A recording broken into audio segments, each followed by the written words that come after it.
What's up, guys? It's May, and it's that time of the week again where we get to talk about the best show on television, AMC's The Walking Dead. Today we're discussing a review for Season 6, Episode 12, Not Tomorrow Yet. What a friggin' intense episode, you guys. For those of you who don't follow me on Facebook, the link is down in the description, but I recently posted before this episode that I was having nightmares about Negan. Like, straight up, everybody's getting hit by Lucille, including me, in these nightmares. They are so intense.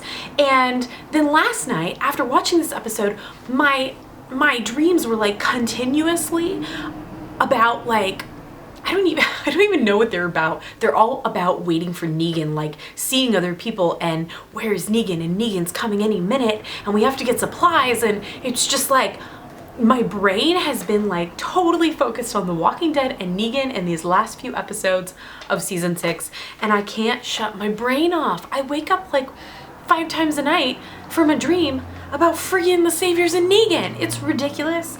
And I'm just gonna say right now, I will be really glad when this season is over. It's very stressful, and I feel like if we could just get over the hump of the finale and like this big death that we know is coming, and it's probably the worst death we've ever had in the comics. I mean, in my personal opinion. So I feel like if we can get past this, and whoever it is, we can mourn them, and then we get to see Fear the Walking Dead Season 2, and then come back fresh for Season 7, All Out War. Nothing in the All Out War storyline in the comics was like too horrible for me. I liked like all of it, I feel like. There was probably certain portions that gave me more anxiety, but I feel like putting that on the television screen, nothing is as bad as this death that's coming in the finale. So I feel like if we can get past the finale, we're gonna be okay. We're Survivor. And I don't know how many of you guys are like me. I'm crazy obsessed with this show, like to the point where it's unhealthy just how much I like live and breathe this stupid television show. To the point where I feel like these people are real, and I get really emotional over it. So I'm like already anticipating being really sad and emotional and worked up and depressed over this death. So it's just like, it's taking over my life right now. Maybe you guys can relate. I hope that I'm not the only one. Please tell me I'm not the only one. Okay, for my review. Now this whole episode starts out with Carol, and we haven't seen Carol in a while, and she plays a very prominent role in this episode. And it may not really seem like it, but the fact that it starts out with her, they're showing us that it's obvious that there's very little food. She's making beet and, what was it, acorn cookies that just happen to be fabulous. I really want to try this recipe. And we see her kind of, she's back in that mode, back wearing the flower sweater. She was wearing an outfit, she killed the walker while she was collecting acorns, and then she got blood splattered, and it was kind of like a, I need to go home, I need to take a shower, I need to get my Carol outfit back on, you know, my fake Carol outfit, and she gets it back on, and then she makes these cookies, and she's like Susie Homemaker again. But we know that she is really struggling to maintain this outward appearance. We see throughout the episode where she kind of falters, you know, she's passing out the cookies, and we see this blossoming relationship with Tobin, which I love, but we'll talk about that in a minute. But she's passing out the cookies, and then Rick, we don't know where she's walking with these last cookies, but then Rick rolls in and he tells her we're gonna have to fight, and you kind of see her falter a little bit.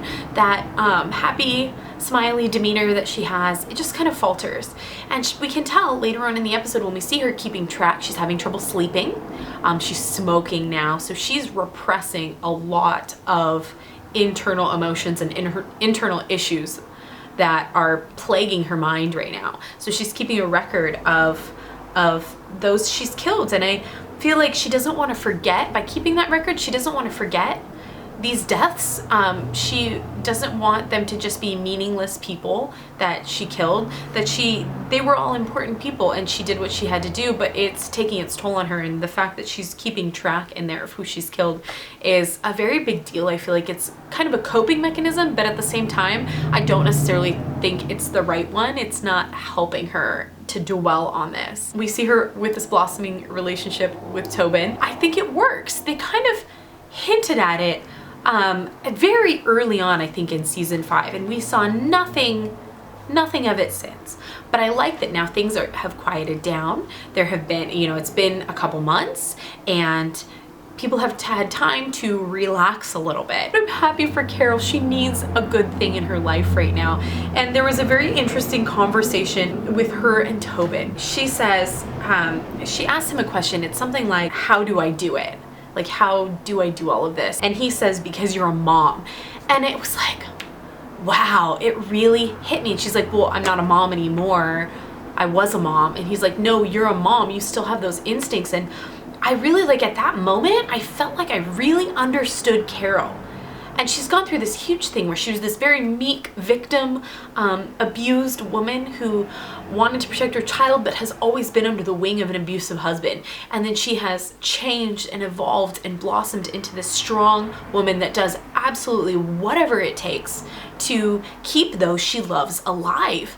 And she doesn't even get it until he says it, but it's that mom factor. You're a mom, and anyone who is a mom or a dad, if you're involved in your child's life, anybody who is a mom knows that feeling, that severe feeling of like love and needing, how do I even explain it? I don't even know, but there's this severe need to protect your children and those you love, and you would do anything, and I would do anything to protect my child. And even not having a child anymore, you still have those instincts, those mothering instincts that stick with you forever, and there's this fierce need to protect those you care about. As soon as Tobin said that, you're a mom, that's what gives you strength here. It just hit me and I was like, whoa, because I know that exact feeling. Tell me if you understand this. I feel like any mom out there would understand that there's this fierce feeling, and fierce is like the only word I can think to describe it. It's like bigger than anything. Like there's the fierce love for your child, and it's just like bigger than anything, and this ability to do whatever it takes, whatever needs to be done. So we see Morgan again for the first time since the jump, I think. And everyone's meeting in the church. Rick is telling them the plan. We have to come for them before they come for us. We've heard this before. And Morgan, of course, is still on that philosophy of we can give them a choice. We can go to them and tell them, rather than just going and killing them, we can give them a choice and say, you can leave us alone or we'll kill you. And it's just, he's still stuck in this, and I really wish that he would realize after everything that happened, all the repercussions of keeping the wolf alive, of just everything, these decisions that he's made, you would think that at some point it would click with him, but he's still holding on to this philosophy. So of course he's shot down by Rick and everyone else in Alexandria. No, we're not gonna go and give him the heads up that we're coming. We're just gonna do this. And so instead, he stays back at Alexandria. He doesn't go on this mission, and he's a very good fighter. So if he could become okay with this, he would be a huge asset to Rick and the group with these saviors. But he's not willing to kill anyone right now. So unfortunately, his amazing fighting skills just aren't going to help Rick out. But what he is doing, which we see at the very end of the episode, is he is building a very strong jail cell in that house, because we saw Jesus escape. So he knows that it's not secure. He's putting bricks up on the wall, cement blocks up along the wall. I love that. We also see that he is putting together an actual jail cell door, which is gonna eventually become this prison. Yeah. I'm really excited seeing him build this. And we'll kind of see where his philosophy goes from there once once the group comes back from the saviors, and we'll see if his mind changes at that point. I hope so. So Abraham made the choice to leave Rosita. I'm telling you, he did it in the worst way possible. And I feel like as a girl who has been broken up with in horrible ways before, I can really relate to Rosita at this point in time. He was so harsh. He didn't even tell her, we're breaking up, I'm moving out. He's literally packing all his shit and just gonna like see if he can get out before she figures it out. And she's like, where are you going? And he's like, I'm leaving. He's not even saying I'm leaving you. I'm leaving. And just the fact that he says, you're not the only girl in the world anymore. It's so sad. It's so heartbreaking to see Rosita have to go through that, because she has been by Abraham's side this entire time, and she obviously cares for him a lot. And we saw the necklace, and just to have him so abruptly, you know, they haven't been fighting, nothing's been happening. She finally got him back. He'd been gone. She thought he was dead, and she finally got him back just to have him walk out on her for no really apparent reason besides you're not the only girl in the world anymore. Now Rosita does not know about Sasha, so I'm really gonna be sad when she finds out that he didn't just leave her, he left her for Sasha. I can feel her heartbreak coming even more. It's sad. Tara tells Denise that she loves her. Oh, it was such a cute moment. I really like them together. I love Tara. I can't help but think that when Denise said, "I'll tell you when you get back," it was just like this bad omen, because I feel like whenever we don't say what we really want to say, the person always dies, you know? Where it's like, don't say goodbye, I'm coming back. And then they didn't say goodbye and the person never comes back, you know? So I'm a little bit worried for Tara. We know that Tara and Heath, they left early, right after they attacked the Savior's compound here, which is really an outpost. It's not the big Savior's compound. So they're in for a big surprise. But at that point, when Tara and Heath are leaving to go on a 2-week run straight from there, they have no idea that Carol and Maggie have been taken, nothing. They leave on a happy note, they're going. I feel like we are probably going to see a single episode with Tara and Heath at some point here before the finale. That'll be one of our final episodes here. And in that episode, I'm pretty sure that we're gonna see Tara get the Abraham death from the comics. I'm not gonna go into it too much, just in case you guys haven't heard that spoiler. But there's such I don't want her to die at all. They could kill Heath. That is an option, but I don't see them doing it at this point. I do see them building this thing up with Denise, and the fact that Denise did not say "I love you" back. It's just leading to something bad, and I'm hoping I'm wrong. But that's my prediction for that. Okay, so now we have to talk about probably the biggest thing in the episode, this attack on the Savior's compound. So just to like clarify anything here, our group went to this Savior's compound on word from the hilltop. They know nothing about these people, except they don't even hardly know anything about this compound.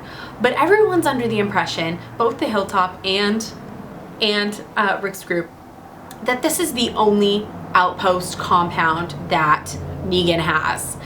And we see at the end, after everything happens, lots of stuff happens, which we'll talk about in just a minute, but after everything happens, we see a comment where one of our characters says, "I wonder which one was Negan." And they think it's done. They think it's taken care of. They've killed everyone inside. Everything's great. And then we see Maggie and Carol get taken, and they realize that, oh, there's definitely more of them out there. But then we see Daryl's motorcycle. Okay, Daryl sees a guy come out on a motorcycle. They catch the guy, and I didn't catch it at first, but that was Daryl's motorcycle, because he says, "Where did you get that?" And they don't have time to have any conversation after this, because then they hear on the radio about Carol and Maggie. But let's think about this for a second. So when Daryl met Dwight in the issue where they were all together, and Dwight stole his motorcycle and his supplies and everything, Dwight told him, they never said they were called the Saviors. He never used the word Negan. Okay, he just told them about this group, this really bad group that they came from. And he said that there were, if you guys remember, Dwight said, Daryl said, I think Daryl asked him how many people are there, and he goes, enough where we'd been there for how many months and we still hadn't met everyone. We still hadn't seen everyone. Now I'm wondering if two things here. One, if Daryl remembers that conversation and puts 2 and 2 together, that maybe the group that Dwight was trying to run from is the same group that Negan and the Saviors are. And at that point, if he realizes that and says, hey, I wonder if this really bad group that Dwight talked about, and he said, I've never even met all of the people there, I wonder if that is who these guys are. Because at that point, that light bulb's gonna go on, and they're gonna realize that this is so much bigger than anything they anticipated. Because if Dwight had lived there for months and he still didn't have any clue as to how many people were there, that he still hadn't even met everyone, that tells you just how huge it is. And if Daryl realizes that, they're gonna, I'm hoping that we get some kind of little conversation here. Obviously things, everything's bad right now, and there's a lot of emotions and everything's really intense because Carol and Maggie are taken, that we don't know if they're going to be able to, if Daryl's going to be able to have that conversation or even put those two things together. But it would be interesting to see if he did, and he told Rick, hey Rick, I had this conversation with this dude who stole my motorcycle, you know, and he said this group is way bigger than we ever imagined. So I would like to see something like that. If not, whatever, but it would be cool to kind of have them realize, whoa, we just stepped into something way bigger than we thought. So everything seems to be going well at the beginning of their attack on the compound. Everything's like going smooth. I really like seeing how they've planned everything out, and certain people are going in different directions. Everyone's following directions. Everything's going smoothly. We see this really sad scene where Glenn kills his first human person. He's killed walkers before, but in case you guys missed that, he's never killed an actual human before. We also found out that Heath has also never killed an actual living human before, and it's a big deal. And I mean, we've seen Glenn, this is 6 seasons worth of episodes where he has managed to avoid ever having to kill someone, and just to see the emotion that crossed his face and just feeling that, I love the acting here, because you can really see the emotion on their face and feel just how awful it is to take a human life, especially someone who's not even attacking you.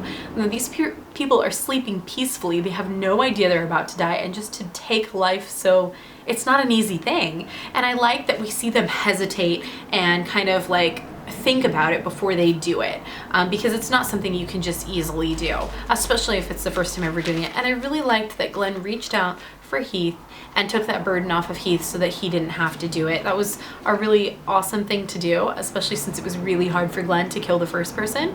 But as we know, it gets easier, and we see that in the very next person that he kills.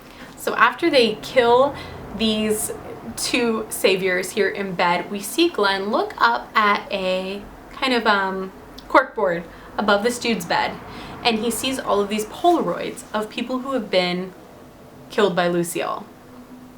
And I thought that was a really unique take on the comics. I was taken aback by it, because obviously in the comics nobody ever took Polaroids of the dead, mutilated bodies, smashed watermelon heads, you know. And the fact that this person was so sick and twisted that they thought it would be great to take a picture of somebody's head who's been smashed in and then keep like pictures of all of them. I think Glenn realized in that moment that he did do the right thing by killing these 2 people, and I think it probably made it a little bit easier, but it does also tell him just how evil and like sick these people are, because I mean, who would keep Polaroids of dead bodies, dead mutilated bodies? Like, that's really scary. So I don't even know. And then also I think there's a heavy foreshadowing here. We're seeing Glenn looking at pictures of people who have been hit with Lucille.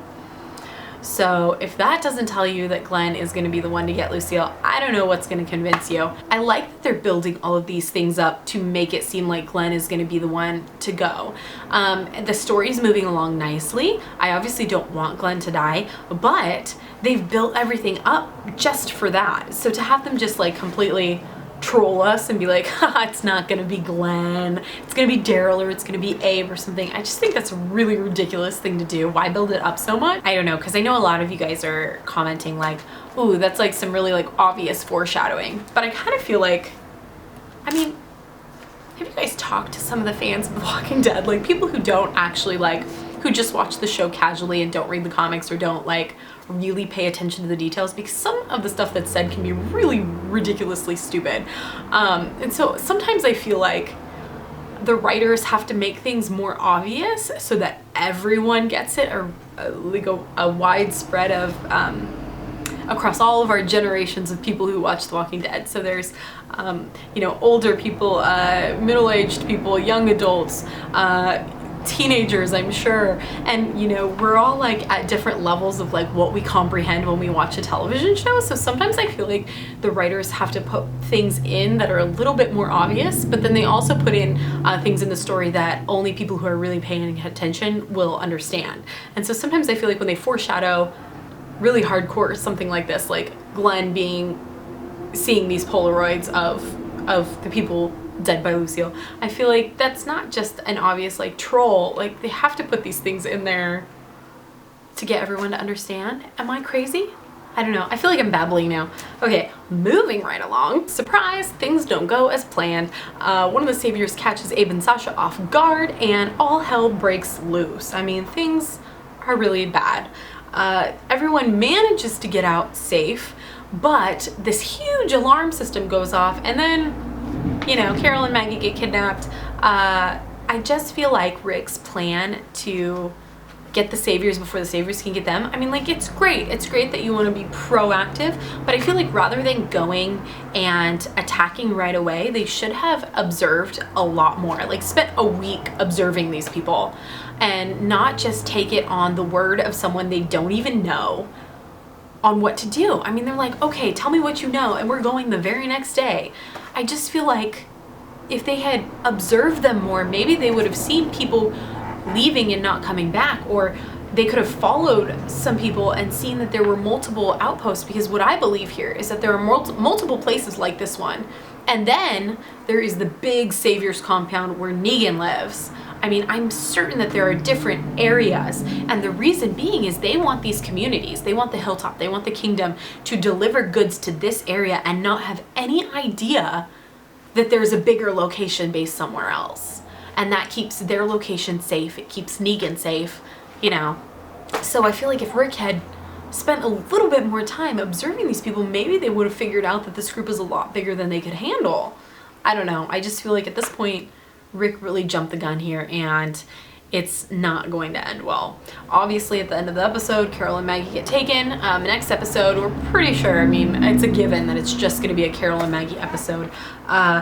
Carol stayed behind to basically protect Maggie, and there was this conversation there where she's like, why are you even here, to Maggie? And I think at this point Carol has experienced so much loss of children in her life. So any child that she gets, she lost her daughter, she lost Lizzie and Mika, who she was caring for. Thank God she didn't lose Judith. She was not caring for Sam, but she was trying to avoid a connection with Sam, and even though she tried, he still kind of bonded with her, and I think part of her bonded with him, even though she didn't want any kind of attachment to him.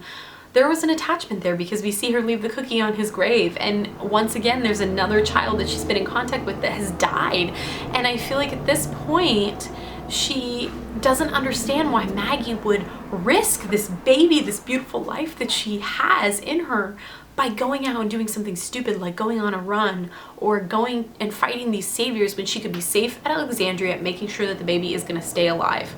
And you know, they're arguing about this here right before they get taken, and Carol just doesn't get it. And Maggie's mindset is different here. Yes, she has this life inside of her, but she has lost Glenn so many times, and they've been separated so many times, and deep down the main reason that Maggie came on this run with Glenn is so that they would not be separated again. They want to be with each other, and she's not going to stay back at Alexandria and wonder if Glenn's ever going to return again. And also, we know that she came on this run so that she can see Glenn die. I lost my train of thought. She doesn't want her risking her child, but Maggie has other things on her mind. She doesn't want to be separated with Glenn. She also feels responsible for this because she's the one who made the deal with Gregory that they would get these saviors for the hilltop. So she kind of feels obligated to be a part of this plan as well. Although I kind of think that that's her like outer excuse, you know, the excuse she tells everyone, when in reality it's that she doesn't want to be separated from Glenn. Okay, so the very last thing I just want to touch about real fast is Gabriel. Oh my gosh, I'm loving his character now. So we do find out that Gabriel has been training with Rick and Carl, and he's been learning the weapons, and things have been going good for him. He's not going to run. And what we see is that when it comes down to killing someone, he is walking towards them. I mean, this was a great moment. He's walking towards them, quoting Bible verses before he kills them. Oh my gosh, it was an amazing moment. I'm so excited for Gabriel and like where his character is going. I love him in this show way more than I ever did in the comics. This was a great moment for Gabriel because we really see that he's not just all talk, that he really puts what he's learned in motion here, and he is I just love that he shoots this guy as he's quoting Bible verses to him. Okay guys, that is it for my review. I'm sure that I've probably missed something, so if I have, feel free to leave it in the comments below. We can discuss it more there. I'm trying to catch up on replying to your guys' comments, but man, they just keep rolling in, which I love. And I read them all. It's just very difficult because I'll read them like as I'm running into work or something, and then it's just very hard to reply to everyone. So I apologize if I haven't replied yet. I'm trying. Please know that I read them all and I appreciate them all, and I love you guys. This has been a really intense season, and I'm glad that I have this emotional support here to help me get through these last few episodes, because I'm definitely gonna need it before we jump into Fear the Walking Dead season 2. Alright, leave your comments down below. I love you guys. I hope you guys have a great day. Look for my Deadhead predictions video for episode 13 coming up next. Hope you guys have a great day. Bye.